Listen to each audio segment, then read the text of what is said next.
అండి. నా పేరు సిహెచ్ రవీందర్ రాజు, మండల విద్యాధికారి, కూకట్పల్లి మండలం, మేడ్చల్ మల్కాజ్గిరి జిల్లా.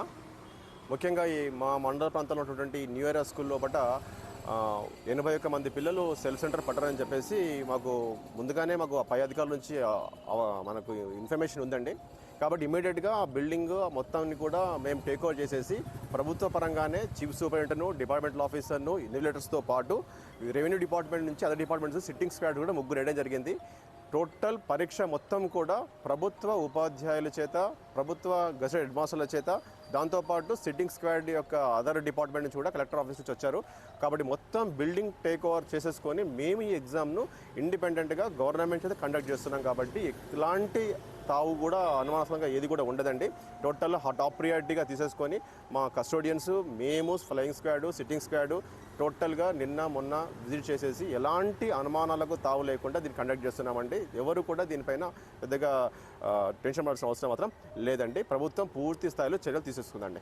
అంటే చేస్తారు, దాని తర్వాత స్కూటీ ఉంటాయి, సవర్ణాలు ఉంటాయి, అంటే సర్నేమ్స్ కానీ ఇది ఫాదర్ నేమో స్టూడెంట్ నేమో మిస్టేక్స్ ఉంటే దాని తర్వాత కూడా మళ్ళీ రీచెక్ తర్వాత ఆల్ టికెట్స్ ఎన్ని ఉంటుంది. అలాంటిది 80 మంది స్టూడెంట్స్కి జరిగినప్పుడు ఎంఈఓ కావచ్చు, డిఈఓ కానీ ఎందుకు స్పందించలేదు?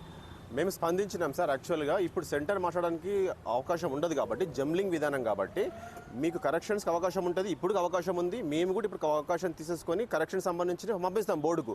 కానీ సెంటర్ జంబ్లింగ్ కాబట్టి సెంటర్ని మార్చే అవకాశం ఉండదు కాబట్టి సెంటర్ని టేక్అవుట్ చేసుకున్నాం. మేము విజిట్ చేసినాం. మేము ఆల్రెడీ మా దృష్టికి రాగానే, ఎన్ఆర్ రాగానే, హాల్ టికెట్స్ రాగానే ఇమీడియట్గా వితిన్ 12 hours లోపల మేము విజిట్ చేసేసి విజిట్ రిపోర్టు పై అధికారులకు పంపించి, పై అధికారుల యొక్క సూచనల మేరకు ఇక్కడ ఎవరిని కూడా ఆ స్కూల్ సిబ్బందిని ఉంచొద్దు. స్కూల్ సిబ్బంది విషయంలో మీరు బాగా చేశారు, ఆ వరకు హ్యాడ్సప్. బట్ ఏంటంటే 10 రోజుల క్రితము జిల్లాధికారి వచ్చేసి సంబంధిత స్కూళ్ళకి జారీ చేస్తుంది. దాని తర్వాత స్కూటీ తర్వాత లాస్ట్ ఫైనల్ 1 weekలో వచ్చేసి వాళ్ళ సవరణలకు ఛాన్స్ ఉంటుంది. అయితే 80 మంది స్టూడెంట్స్ అదే అంటే జంబ్లింగ్లో ఏ స్కూల్ అయితే ఆ స్కూల్ జంబ్లింగ్ అయినప్పుడు 80 మంది స్టూడెంట్స్ది మీరు ఆల్రెడీ ఐడెంటిఫై చేసిర్రు. దాన్ని ఎందుకు కూడా స్కూటీలో వేరే స్కూల్కి వెళ్ళలేకపోయారని అది టెక్నికల్గా అది సాధ్యం కాదు తక్కువ టైం లోపల. ఎందుకంటే ఆల్రెడీ మొత్తం కూడా ప్రింట్అవుట్ అయిపోతుంది, ఎన్ఆర్స్ అన్ని వెళ్ళిపోతాయి. కాబట్టి లాస్ట్ మూమెంట్ అలాట్మెంట్ అనేది మాట్లాడి కుదరదు అనమాట. ప్రైవేట్ స్కూల్స్ మాత్రం ఏమంటున్నారంటే ఖచ్చితంగా అధికారులు ప్రైవేట్ స్కూల్లో కలిపి కుమ్మక్కయ్యారు, అంటే ఓన్లీ ర్యాంక్లో దానికి అవకాశం లేదండి. ఎందుకంటే మొత్తం నిర్వహిస్తున్నాం కాబట్టి అటువంటి ఆలోచనలు, అపోహలు ఉండడం వాళ్ళకు న్యాచురల్గా సహజం ఉండొచ్చు. కానీ దానికి మాత్రం ప్రభుత్వం ఎలాంటి అవకాశం ఇస్తలేదు. పూర్తి స్థాయిలో రేర్గా ఇది సి సెంటర్స్ అని చెప్పేసి కూడా రూరల్లో ఉంటాయి. ఎక్కడైతే పిల్లలకు చాలా దూరం వరకు పోకుండా హై డెన్సిటీ ఉన్నప్పుడు కొద్దిగా జరుగుతుంటాయి. అది అటువంటి వాటిని ప్రభుత్వం ముందుగానే అధికారులు ఈ రకమైన ఏర్పాట్లతో దాన్ని ఓవర్కమ్ అవుతారు. ఎన్ఆర్ వచ్చినో తెలిసింది మాకు. ఎన్ఆర్ అంటే మాకు పోస్ట్లో ఎప్పుడైతే ఎన్ఆర్ వస్తుందో ఆ ఎన్ఆర్ వచ్చినో తెలిసింది. ఎన్ఆర్ నామినల్ రూల్ అంటాం దాన్ని.